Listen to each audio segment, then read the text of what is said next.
दोस्तों, लोकसभा चुनाव के चौथे चरण में हैदराबाद सीट पर भी वोटिंग हो रही है। हैदराबाद सीट मतलब समझ लीजिए ओवैसी के गढ़ में वोटिंग हो रही है। एक तरफ है असदुद्दीन ओवैसी तो दूसरी तरफ भारतीय जनता पार्टी की माधवी लता है, जो अपने हरकतों की वजह से वैसे ही चर्चा में रहती है। लेकिन इस बार उन्होंने ऐसी हरकत कर दी है जिसकी वजह से चुनाव आयोग को न चाहते हुए उनके खिलाफ कार्रवाई करनी पड़ी है। जी हाँ, आखिरकार माधवी लता के खिलाफ बीजेपी की प्रत्याशी, मोदी जी की लाडली प्रत्याशी माधवी लता के खिलाफ एफआईआर दर्ज हो गई है, क्योंकि उन्होंने बूथ के अंदर घुसकर बिना किसी अधिकारी की मौजूदगी में डंके की चोट पर बुर्का पहनी हुई महिलाओं से बदसलूकी की। उसे बदसलूकी इसलिए करार दे रहा हूं क्योंकि जो काम उनका था ही नहीं, वो काम वो कर रही थी। वोटर आईडी कार्ड, आधार कार्ड उसे चेक कर रही थी, फिर बुर्का उठाकर उनका चेहरा चेक कर रही थी कि भाई वही है ही नहीं। पुराना फोटो था तो पूछ रही थी कब का था, कैसे था, क्यों बनवाया था, पुराना क्यों है, नया क्यों नहीं है। ये तमाम सवाल जवाब माधवी लता कर रही थी, बीजेपी की प्रत्याशी। लग ही नहीं रहा था कि वो भारतीय जनता पार्टी की प्रत्याशी है। ऐसा लग रहा था जैसे पोलिंग बूथ पर बैठे हुए किसी निर्वाचन अधिकारी ने वहां पर अचानक से रेड मारी है। और यही काम माधवी लता पर भारी पड़ गया, उनके खिलाफ एफआईआर दर्ज हुई है। लेकिन बात सिर्फ मैं माधवी लता की नहीं कर रहा हूं, बीजेपी के एक और सांसद हैं जिन्होंने यही हरकत पोलिंग बूथ के अंदर घुसकर की है। आज एक एक खबर दिखाने जा रहा हूं कैसे चुनाव आयुक्त द्वारा या चुनाव आयोग की तरफ से दी गई गाइडलाइंस की बीजेपी के प्रत्याशी जमकर धज्जियां उड़ा रहे हैं। नमस्कार, मैं हूं प्रज्वल गौतम और आप देख रहे हैं टाइम्स एक्सप्रेस। माधवी लता के बारे में ज्यादा जानकारी देने की जरूरत नहीं है, इससे पहले कई वीडियोज में आपको दिखा चुका हूं। ओवैसी जिनको हिंदू और मुस्लिम दोनों का समर्थन मिला, लेकिन माधवी लता लगातार कभी वो हिंदू वोटर्स के पास जाती हैं, जो बस्ती है वहां पर पहुंचती हैं तो वहां पर महिलाएं उन्हें धक्का देकर भगा देती हैं। फिर वो मुस्लिम लोगों की बस्ती में जाती हैं, जबकि मस्जिद को देखकर तीर कमान बनाकर सांकेतिक तौर पर उस पर निशाना साध रही थी। लेकिन एहसास हो गया कि हिंदू इस बार वोट उनको देने वाला नहीं है, तो मुस्लिम मतदाताओं से वोट की भीख मांग रही थी। आज अचानक कहने लगी थी अब तो शर्म आती है वोट मांगने में भी। कई तरह की वीडियोज उनकी निकलकर सामने आई थी। आज वहां पर वोटिंग हो रही है तो उस समय क्या कुछ कर रही थी, पहले वीडियो देखिए।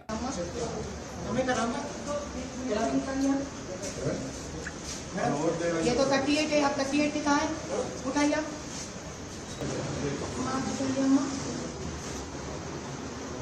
ये कौन है? आप कौन है? आपका दूसरा आधार कार्ड है आपका? हाँ, ये चल पहले बनाई से कितने साल पहले बना ये? में तो 38 ही होती है, हमें तो 44 ही थी वयस वो।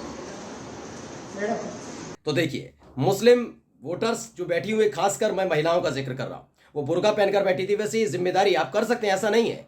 आप ये चेकआउट ना करें, क्रॉस चेक ना करें कि बुर्के के अंदर कौन है कौन नहीं है, लेकिन ये जिम्मेदारी किसी प्रत्याशी की नहीं होती, चाहे वो बीजेपी का हो या फिर कांग्रेस का हो। असदुद्दीन ओवैसी भी चाहकर भी, चाहे वो घूंघट में बैठी हुई महिला हो या बुर्के में बैठी हुई महिला हो, उसका बुर्का उठाकर या फिर उनकी घूंघट उठाकर चेक नहीं कर सकते कि आधार कार्ड से, वोटर आईडी कार्ड से उनका चेहरा मिल रहा है नहीं मिल रहा है, वो फर्जी वोटर्स तो नहीं है। ये सारी जिम्मेदारी वहां मौजूद अधिकारियों की होती है। लेकिन अभी आपने देखा माधवी लता ने अपने आप को सिस्टम से ऊपर समझ लिया है, क्योंकि वो जानती हैं वो बीजेपी की प्रत्याशी हैं, चुनाव आयोग मुट्ठी में है उनकी सरकार की, उनकी पार्टी की, इसलिए वो जो चाहे वो कर सकती हैं। पहले भी करती रही हैं, तो उन्होंने एक कदम आगे बढ़कर यही काम किया, क्योंकि उनको मालूम है कि एक एक वोट उनके लिए ज्यादा जरूरी हो जाएगा। जीते ना जीते, लेकिन अगर एक एक वोट इस तरीके से संभाला नहीं गया तो जमानत तक जब्त हो सकती है। शायद इसी बात का तो डर होगा कि माधवी लता जो लगातार लोगों से वोट मांग रही थी कि भाई वोट दे दीजिए, वोट दे दीजिए, शर्म आ रही है वोट मांगने में, तमाम चीजें कर रही थी।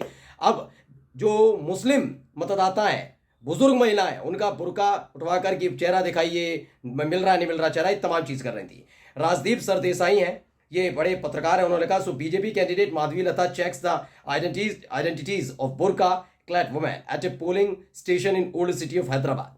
बताया गया कि हैदराबाद की जो पुराना शहर है वहां पर एक पोलिंग बूथ पर पहुंचती है माधवी लता, और वहां पर जो मुस्लिम महिलाएं हैं उनका बुर्का उठवाकर उनकी आइडेंटिटी चेक कर रही थी।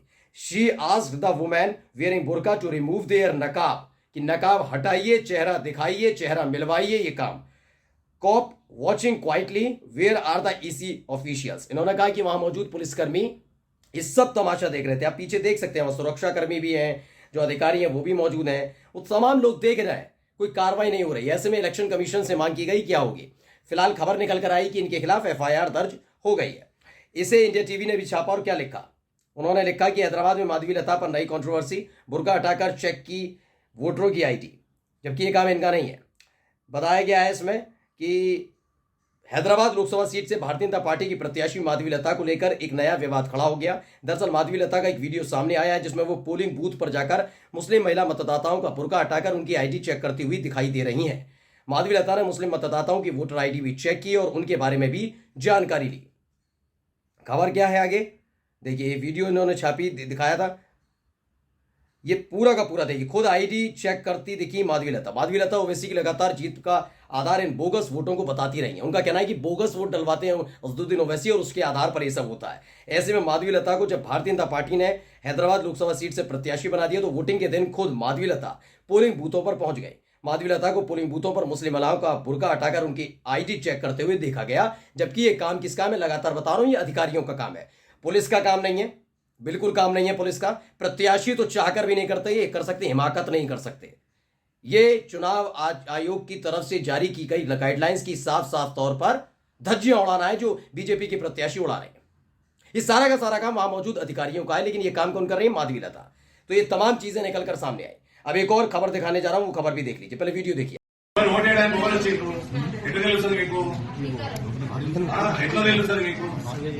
మీరు ఉంటే నాకు చెప్తున్నారేంటండి? మీ పేరేంటండి? మరి ఏమి డ్యూటీ చేస్తున్నారా టైం పాస్ చేస్తున్నారా? మరి అట్లా కాదండి, మీరు ప్రిసైడింగ్ ఆఫీసర్ వాళ్ళు ప్రాబ్లం చేసుకుని ఓటు చేస్తారా? ఇప్పుడు మన ఓటరా కాదా ఎట్లా తెలియాలి మీకు? మరి ఎట్లా తెలియాలండి మీకు? तो भैया ये खबर दी है मोहम्मद जुबैर ने। एक है अरविंद धर्मपुरी, ये भी अपने आप मोदी का परिवार बताते हैं, निजामाबाद है, वहां से ये सांसद है। ये भी पहुंचे और क्या किस तरीके से भाषा शैली का, चूंकि ये मसला पूरा का पूरा तेलंगाना का है तो वहां की भाषा शैली में बात कर रहे थे। मुस्लिम महिलाएं वहां पर खड़ी हुई नजर आ रही हैं, लेकिन ये वहां जो अधिकारी बैठे हैं जो वोटिंग करवा रहे हैं उन पर चिल्ला रहे थे।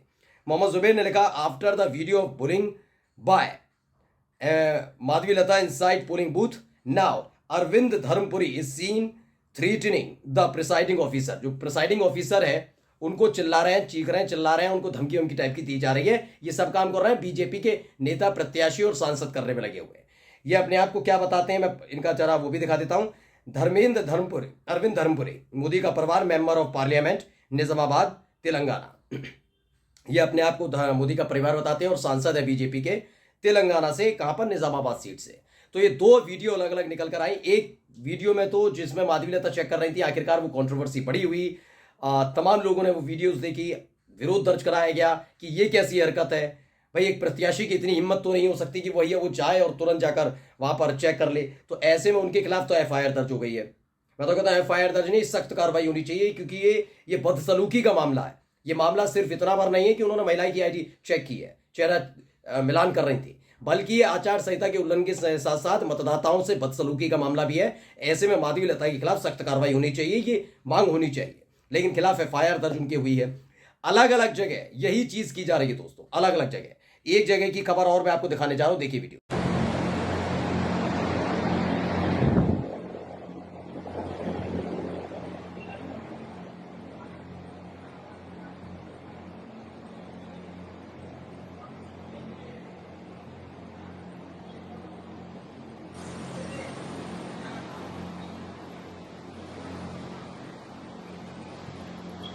तो ये बारामती का बताया जा रहा है। लुटियंस मीडिया नाम के ट्विटर हैंडल से ट्वीट किया गया, लिखा है एनसीपी नेत्री सुप्रिया सूले का आरोप है कि बारामती में जिस स्ट्रांग रूम में ईवीएम रखी हुई है वहां का सीसीटीवी 45 मिनट के लिए बंद किया गया था।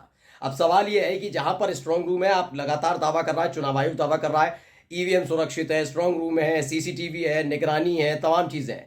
ऐसे में 45 मिनट तक वहां का सीसीटीवी जो कैमरे थे वो बंद क्यों थे? क्योंकि एनसीपी यानी शरद पवार की पार्टी की हैं और शरद पवार की बेटी हैं सुप्रिया सूले, उन्होंने ये आरोप लगाया है कि भाई ये सब हो क्या रहा है बारामती सीट पर।